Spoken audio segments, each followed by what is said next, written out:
Private డ్రైవర్లు పెట్టేసి నడిపిస్తున్నారు, కానీ ప్రతి పురుషుడు ఫ్రీగా ఎక్కేసి వెళ్ళిపోతున్నాడు. సో గవర్నమెంట్కి నష్టమే కదా. మరి అట్లా అట్లా ప్రైవేట్ డ్రైవర్లను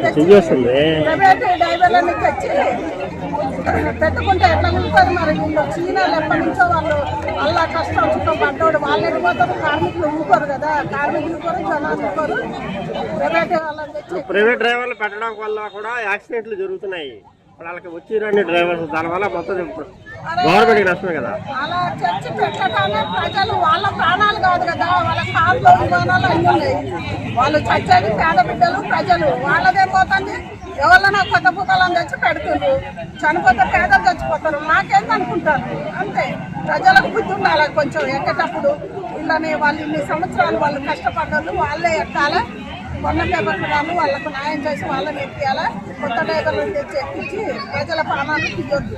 ఇలాగే ఉంటే నష్టపల్లి రేవంత్ రెడ్డి ప్రభుత్వం వచ్చే అవకాశం ఉందా? హైడ్రా అని చెప్పేసి స్ట్రైక్లన్నీ వాళ్ళన్నీ రాష్ట్రానికి నష్టాలే జరుగుతున్నాయి కదా.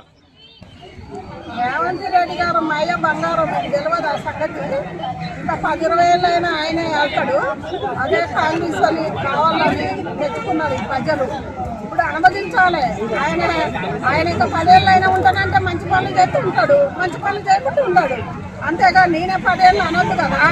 ఆయనకు రాజకీయం చేయాలంటే ప్రజలు ఎంత నష్టపోతుందో అది నువ్వు చూస్తలేదా?